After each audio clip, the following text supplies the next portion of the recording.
Bulletin की शुरुआत बड़ी खबर के साथ में करेंगे। मुख्तार अंसारी की पत्नी के खिलाफ लुकआउट नोटिस जारी।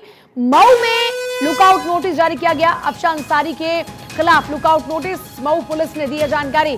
मुख्तार अंसारी की पत्नी भी फरार है और अब अफशा अंसारी के खिलाफ में लुकआउट नोटिस हुआ जारी। मऊ में यह लुकआउट नोटिस जारी किया गया है।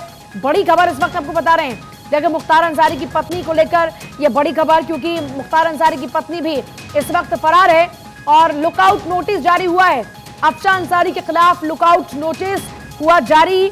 यह बड़ी जानकारी इस वक्त आपको दे रहे थे कि मुख्तार अंसारी की पत्नी भी इस वक्त फरार है और अब अफशा अंसारी पर लुकआउट नोटिस जारी हुआ है।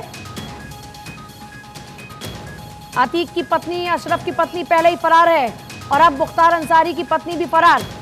बीवी अफशा अंसारी पर यूपी पुलिस लगातार शिकंजा कस रही है, लेकिन अफशा अभी फरार है। माफिया डॉन मुख्तार की पत्नी अफशा अंसारी पर गाजीपुर पुलिस ने इनाम की राशि को भी बढ़ा दिया। 50,000 रुपए की राशि कर दी गई है और अब अफशा भी 50,000 की इनामी हो गई है। लुकआउट नोटिस जारी हुआ है। फिलहाल मऊ में यह लुकआउट नोटिस जारी हुआ है। इसके अलावा मऊ पुलिस ने देखिए अफशा अंसारी पर 25,000 रुपए का इससे पहले इनाम घोषित किया था और अब 50,000 की इनामी हो चुकी है अफशा अंसारी। मुख्तार अंसारी की माफिया डॉन मुख्तार अंसारी की पत्नी है। यूपी सरकार लगातार माफियाओं पर शिकंजा कस रही है। हाल ही में पुलिस ने उमेश पाल मर्डर की साजिश में आरोपी अतीक अहमद की पत्नी शाइस्ता परवीन पर भी इनाम की राशि को बढ़ाकर 50,000 किया था और अब माफिया डॉन मुख्तार अंसारी की पत्नी अफशा पर भी 50,000 का इनाम घोषित किया है मऊ पुलिस ने। और मऊ में देखिए उसके खिलाफ में लुकआउट नोटिस भी जारी हो चुका है। IS 191 गैंग के सरगना मुख्तार अंसारी की पत्नी पर मऊ पुलिस ने 50,000 का इनाम घोषित किया। मऊ जिले के दक्षिण टोला थाने में दर्ज एक मामले में आरोपी अफशा को कोर्ट में हाजिर न होने के कारण मऊ के एसपी अविनाश पांडे ने यह इनाम घोषित किया। अफशा गाजीपुर जिले के यूसुफपुर मोहम्मदाबाद के दर्जी मोहल्ला की रहने वाली है और अब उसके खिलाफ में लुकआउट नोटिस भी जारी हो चुका है। पुलिस ने लुकआउट नोटिस जारी किया है। यह बड़ी खबर इस वक्त आपको बता रहे हैं कि अफशा अब तक फरार है। लगातार 50,000 की इनामी हो चुकी है अफशा भी और अफशा फरार है। अफशा की भी लगातार तलाश की जा रही है। मामला क्या है जरा वो भी जान लीजिए। देखिए, मऊ के दक्षिण टोला के रैनी गांव के पास विकास कंस्ट्रक्शन नाम की फर्म बनाकर जमीन ली गई। उस पर गोदाम का निर्माण किया गया। गोदाम को फर्म के द्वारा FCI को किराए पर दिया गया। यह फर्म 5 लोगों के नाम पर रजिस्टर्ड थी, जिसमें मुख्तार अंसारी की पत्नी अफशा, उसके दोनों साले अनवर शहजाद और आतिफ रजा, साथ ही रविंद्र नारायण सिंह, जाकिर हुसैन और विक्की भी इसमें शामिल है। राजस्व विभाग की जांच में यह पाया गया कि विकास कंस्ट्रक्शन ने अनुसूचित जाति के लोगों को पट्टे पर दी गई जमीन को गलत तरीके से अपने नाम करा लिया। इसके अलावा कुछ और लोगों की जमीन भी गलत तरीके से ले ली। उस समय के तहसीलदार PC श्रीवास्तव ने इस पूरे मामले की जांच कराई और जांच में यह पाया कि विकास कंस्ट्रक्शन फर्म ने फर्जी ढंग से अनुसूचित जाति के लोगों को दी गई पट्टे की जमीन को फर्म के नाम कराया गया। तहसीलदार की रिपोर्ट के आधार पर साल 2020 में मऊ के दक्षिण टोला थाने में मुख्तार अंसारी की पत्नी और सालों समेत 5 लोगों के खिलाफ अवैध और फर्जी तरीके से जमीन कब्जा करने का मुकदमा दर्ज हुआ, जिसमें लोक संपत्ति क्षति अधिनियम के तहत मामला दर्ज हुआ। इस पूरे मुकदमे के बाद जून 2021 में प्रशासनिक अधिकारियों और भारी पुलिस बल की मौजूदगी में इस फर्म के गोदाम के पीछे स्थित बाउंड्री वॉल को गिराकर कब्जा की गई जमीन को मुक्त कराया गया। इस मामले में अफशा अंसारी के अलावा बाकी 4 आरोपी कोर्ट में पेश हो चुके हैं, लेकिन मुख्तार की पत्नी तब से अब तक फरार है।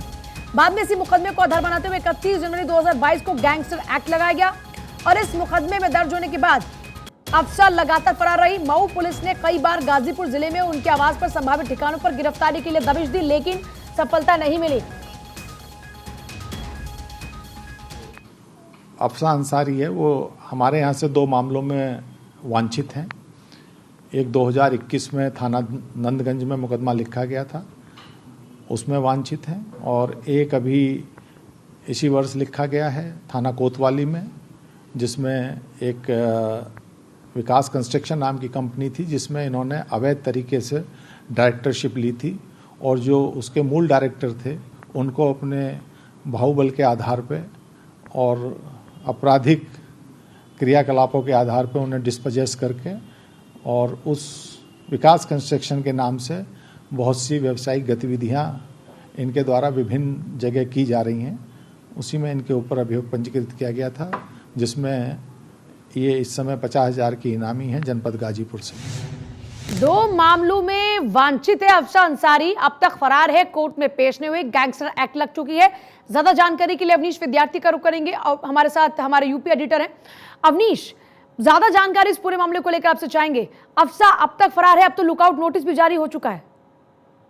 जी हाँ, लुकआउट नोटिस जो है वो चस्पा किया गया है और लगातार जिस तरीके से उसको लेकर के अलग अलग जगहों पर छापेमारी हो रही है, मऊ में, लखनऊ में, वाराणसी के अंदर, गाजीपुर के अंदर, गाजीपुर में मोहम्मदाबाद के भी उनके आवास पर लगातार छापेमारी की गई।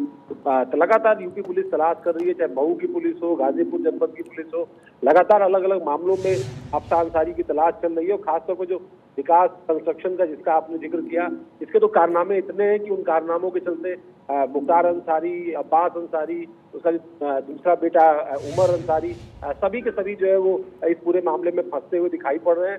करीब 1500 करोड़ रुपए की अवैध संपत्तियों का मामला पहले से ही जो है चल रहा है। 125 करोड़ रुपए की संपत्तियों के मामले में आईटी ऑलरेडी जो है नोटिस मुख्तार अंसारी और अब्बास अंसारी को भेज चुका है। हो सकता है जेल के अंदर ही दोनों से अलग अलग पूछताछ की जाए। ये तमाम प्रक्रियाएं अंसारी परिवार पर चल रही है। उन्हीं के तहत जिस तरीके से अतीक अहमद के सिस्टम में आपने देखा कि अचानक शाइस्ता अंसारी की भूमिका ऐसी नजर आई, इसे अतीक अहमद के बाद लेडी डॉन के तौर पर पूरा गैंग को चला रही। दूसरी तरीके से अफसा अंसारी भी लगातार बाहर रह करके जो गैंग का काम था, जो लगातार अवैध वसूली का काम था, कारोबार जो था, उस काम में लगातार जो है कहीं ना कहीं भूमिका अदा करती थी। और यही वजह है कि जब सरकार ने इस पर पीढ़ी दर की कार्रवाइयों का सिलसिला शुरू किया तो एक के बाद एफआईआर भी दर्ज हो रही है और एक के बाद एक खुलासे भी हो रहे हैं। जी चलिए अवनीश, आपके पास वापस लौटते हैं। जरा आपको ये बताते हैं कि जिस अफसा का जिक्र हम कर रहे हैं उस अफसा पर कौन कौन से मामले हैं। हालांकि बता भी रहे थे आपको, लेकिन अब ग्राफिक्स जरिए आपको ज्यादा और डिटेल में बताते हैं कि कौन कौन से मामले। देखिए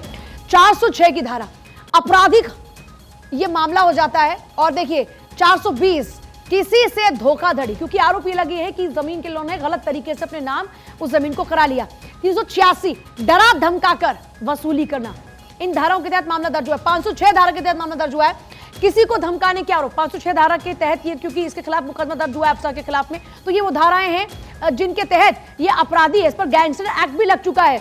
और देखिए धमकाने का आरोप है, वसूली का आरोप है, गलत तरीके से संपत्ति को अपने नाम कराना ये आरोप है, दबाव डालना, वसूली करना, इन तमाम आरोपों के तहत दरअसल ये अब अपराधी है। और बड़ी बात यह है कि देखिए क्योंकि ये कोर्ट में पेश नहीं हुई, बार बार कोर्ट में इसको बुलाया गया, नहीं पेश हुई, गैंगस्टर एक्ट भी इस पर लग गया। अवनीश की तरफ रुक करेंगे ज्यादा जानकारी के लिए। अवनीश, क्योंकि ना ये पहले कोर्ट में हाजिर हुई और ना ये अब कोर्ट में हाजिर होने वाली है, इस बात को लेकर क्या कुछ जानकारी आपके पास में है? क्या कहीं ये भी सरेंडर की फिराक में तो नहीं है? क्योंकि अभी हम देख रहे हैं अतीक मामले में शाइस्ता सरेंडर की फिराक में है, उसकी बहन सरेंडर की फिराक में है।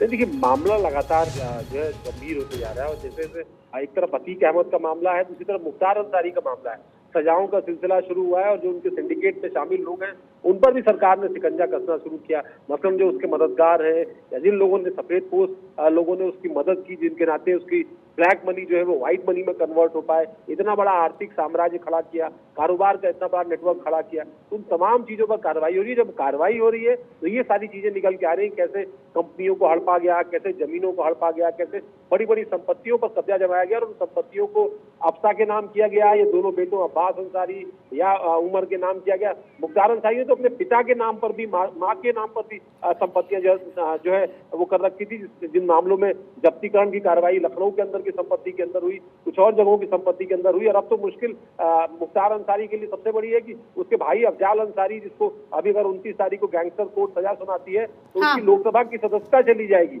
तो कई तरह के चैलेंजेस है। अफसा अंसारी की तलाश लगातार पुलिस कर रही है, लखनऊ तक छापेमारी की जा रही है। फिलहाल वो मिल नहीं पाई है और उसको तलाशने के लिए बिहार के अंदर भी जो सीमावर्ती इलाके हैं उनमें भी पुलिस जो है वो पड़ताल कर रही है। जी चलिए ठीक है, बहुत शुक्रिया अवनीश आपका फिलहाल पूरी जानकारी के लिए।